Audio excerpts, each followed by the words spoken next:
तो पंजाब आज एक साथ बहुत सारी क्राइसिस से गुजर रहा है। तो सबसे खतरनाक पंजाब का इकोनॉमिक क्राइसिस है। जी आज स्थिति ये है कि पंजाब कर्ज लेकर अपना कर्ज चुका रहा है। पंजाब पर गहराया वित्तीय संकट। आज पंजाब अपने कर्ज को लेकर कर्ज को चुका रहा है। यानी पंजाब गोल गोल एक ऐसे डेब्ट ट्रैप में फंस चुका है पाकिस्तान की तरह। और पंजाब उतना कमा नहीं पाता जितना उसे अपनी बेसिक नीड और कर्जा चुकाने की जरूरत है। तो पिछले 40 सालों में कर्जे का नंबर 1980 में 1000 करोड़ था, 2011-12 में 83,000 करोड़ तक पहुंच गया और अब ये 3 लाख करोड़ तक पहुंच चुका है। और 2022-23 में देखा जाए तो सरकार ने 94,000 करोड़ रुपए कमाए थे और खर्च किया 1,27,000 करोड़। पंजाब ने 33,000 करोड़ का कर्ज लिया था। ये कर्ज का सिलसिला पिछले कई सालों से चलता आ रहा है और लगातार अपना ग्राफ भी बढ़ाता जा रहा है। इसमें पंजाब की गवर्नमेंट ने भी साफ कह दिया है पंजाब का डेट इंडिकेटर पूरे देश में सबसे खराब है, जिसकी वजह से पंजाब डेट ट्रैप में फंस चुका है। और बात करें कि पंजाब अपना पैसा कहाँ खर्चा कर रहा है तो अपना 50% से ज्यादा खर्चा सैलरीज और पेंशन को बांटने में खर्चा करता है, जो कि एक खराब नंबर है। तो राज्यों में ये खर्चा सिर्फ 35% तक ही होता है। इसका कारण ये भी है कि पंजाब अपना रेवेन्यू ही नहीं कमा पा रहा है जिससे उसके बेसिक खर्चे चल सके। नेक्स्ट 20% वो डेब्ट चुकाता है, 10% की इलेक्ट्रिक सब्सिडी देता है।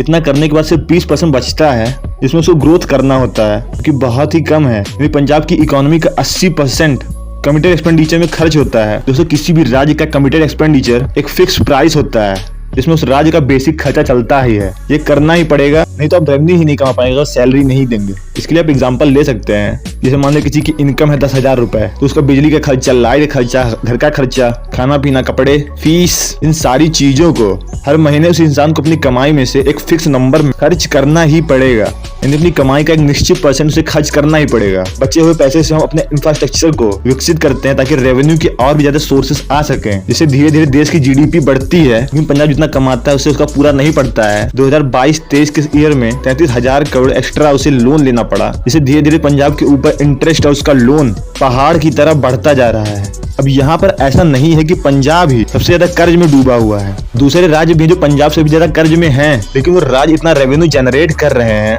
कि उनके लिए इतना कर्जा कुछ भी नहीं है। वो कभी भी इस कर्जे को चुका सकते हैं। लेकिन पंजाब जितना कमाता है उसे 2-3 गुना ज्यादा उसके ऊपर कर्जा बढ़ चुका है, जिसकी वजह से पंजाब का डेट इंडिकेटर बहुत ज्यादा बिगड़ चुका है। पंजाब का कर्ज लेना एक सामान्य चीज हो चुका है, तो उसकी इकोनॉमी ही नहीं चलेगी। दूसरे राज्य ज्यादा कर्ज ले रहे हैं तो इंफ्रास्ट्रक्चर पे खर्च कर रहे हैं, जिससे उनका रेवेन्यू बढ़ेगा। लेकिन पंजाब को अपनी बेसिक नीड के लिए ही कर्जा लेना पड़ रहा है।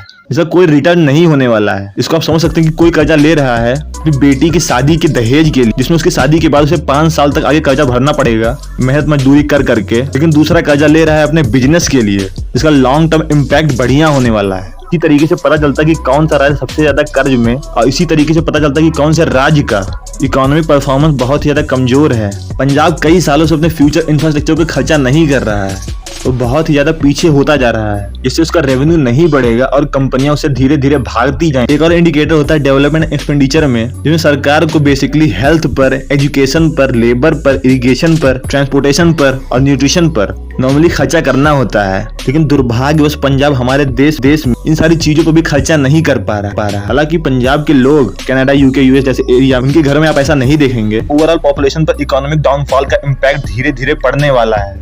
रेवेन्यू अर्न ना कर पाने का पीछे का सबसे बड़ा कारण यह है कि यहाँ की सरकारों ने पंजाब में एंटी इंडस्ट्री सेंटीमेंट बना रखा है। पंजाब हमेशा से एग्रीकल्चर प्रो स्टेट है। आजादी के बाद 1990s तक पंजाब इंडस्ट्री कंटिन्यूली ग्रो करती आ रही थी, जो भी वहाँ पे थी, जैसे textile industry, leather industry. 1990s के बाद पंजाब में पॉलिटिशियन खुद से बिजनेस सेटअप करना शुरू करते हैं और खुद का बिजनेस अच्छा चलाने के लिए अदर बिजनेसेस के लिए वो रूल और रेगुलेशन टफ करते जा रहे थे। कंपेयर के लिए पंजाब के पड़ोसी राज्य इंडस्ट्री को फैसिलिटी प्रोवाइड करवाते हैं, क्योंकि ज्यादा से ज्यादा वहाँ पे इंडस्ट्री लग पाए और राज्य का ओवरऑल विकास हो पाए। कठोर रूल्स की वजह से पिछले 40 सालों में बहुत सारी फार्मास्यूटिकल इंडस्ट्री हिमाचल प्रदेश चली गई और टेक्सटाइल इंडस्ट्री मध्य प्रदेश चली गई। और आगे चलकर इंडस्ट्री की इतनी बुरी कंडीशन को सुधारने के बजाय जितनी भी सरकारें आई, पहले अकाली दल, कांग्रेस, आम आदमी पार्टी, वो इस रूल को बनाए चले गए और उन सारी सरकारों ने डी इंडस्ट्रियलाइजेशन पॉलिसी को ये कहकर जस्टिफाई करने की कोशिश की है कि पंजाब एग्रीकल्चर पर फोकस कर सके। पंजाब में लोग नौकरी के चक्कर में न फंसकर एग्रीकल्चर पर फोकस करें। लेकिन कंडीशन क्या हमेशा के लिए फिक्स रहने वाली है? पॉपुलेशन तो हमेशा से बढ़ने वाली है और पॉपुलेशन को जॉब की जरूरत है। लेकिन पुअर इंफ्रास्ट्रक्चर की वजह से कोई भी कंपनी किसी ऐसी जगह पे क्यों आएगी जहाँ काम करने के लिए और ज्यादा टफ रूल्स हो। पवन मुंजाल जो हीरो ग्रुप के चेयरमैन हैं, जो कि पंजाबी इंडस्ट्रियलिस्ट हैं वो तक यूपी में शिफ्ट कर रहे हैं। पंजाब के पुअर इंफ्रास्ट्रक्चर की वजह से पंजाब में एक IT सिटी भी है, लेकिन पंजाब के इंजीनियर्स वहां पर नहीं जाना चाहते हैं क्योंकि इंडस्ट्रियलाइजेशन ना होने की वजह से वहां पर सैलरी एवरेज से भी कम है। क्योंकि इंजीनियर्स को लगता है कि इतना पैसा तो वो एग्रीकल्चर से ही कमा सकते हैं और इससे बढ़िया वो खेती कर सकते हैं। अब इन सब में ऐसा नहीं कि पंजाब की सारी इंडस्ट्री लॉस में ही है। एक और इंडस्ट्री जो बहुत ही ज्यादा तेजी से ग्रो कर रही है और उसका नाम है ड्रग बेस्ड इंडस्ट्री।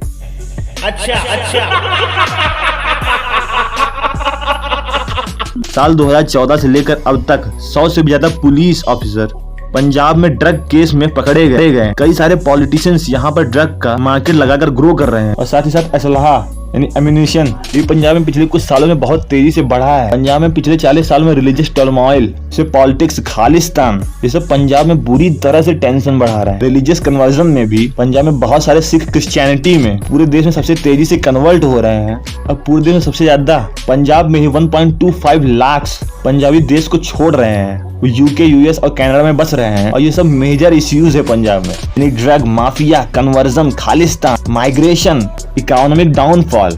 इन सारी समस्याओं से पंजाब एक साथ आज जूझ रहा है। ये सारी चीजें बहुत ही सीवियर टॉपिक हैं जो पंजाब को तुरंत एक्शन लेना ही चाहिए। रेवेन्यू ना अर्न कर पाने का दूसरा कारण है फ्री बीज या सब्सिडीज। पंजाब सरकार को हर साल पावर सब्सिडीज के लिए 20,000 करोड़ रुपए खर्चा करना पड़ता है, जिसमें डोमेस्टिक कंज्यूमर ताकि महंगाई लोगों को ना मालूम चले, फार्मर के लिए फ्री सब्सिडीज ताकि वाटर सप्लाई हो सके, कम दाम में फर्टिलाइजर मिल सके। और सब्सिडीज कोई बुरी बात नहीं है, दूसरे राज्यों में तो सब्सिडी इनसे भी ज्यादा मिलती है, बट फर्क ये है पंजाब इतना रेवेन्यू नहीं करता है जिसकी वजह से इतनी ज्यादा सब्सिडी देना भी उसकी इकोनॉमी की हेल्थ के लिए ठीक नहीं है। तो मैंने पहले डेटा में दिखाया कि पंजाब सरकार के लिए ये फिक्स है कि इकोनॉमी का 80% उसे इनकमिटेड एक्सपेंडिचर में खर्च करना ही पड़ता है, नहीं तो सरकार गवर्नमेंट नहीं बना पाती है। लालच दे देकर ये एक ट्रेंड बन चुका है। अब अगर सरकारें फ्री सब्सिडीज ना दें तो लोग सड़क पर उतर आएंगे क्योंकि इतनी ज्यादा बुरी आदत डाल दी गई है। शुरू से ग्रीन रेवोल्यूशन के टाइम से पंजाब खेती में सबसे आगे था। बिजली, फर्टिलाइजर इन सब पर सब्सिडी देना शुरू किया था। बिजली का दाम कम करने के लिए बहुत सारे किसान यूनियन बनाकर सरकार से बिजली पर सब्सिडी की मांग करने लगे थे। इवन आम आदमी पार्टी के आने के बाद तो सिचुएशन और भी ज्यादा बिगड़ गई। इसके कारण खेती की उपज बढ़ाने के लिए पंजाब सरकार ने कि जहां 2021 में पंजाब 200 यूनिट तक बिजली फ्री देती थी, अरविंद केजरीवाल ने 300 यूनिट तक बिजली फ्री कर दी। इससे उसी बिजली के खर्चे में 1500 से 1800 करोड़ प्लस पंजाब सरकार को खर्च करना पड़ता है और लोग उसमें धांधली भी करते हैं, जिसकी वजह से पंजाब में लूट मची है।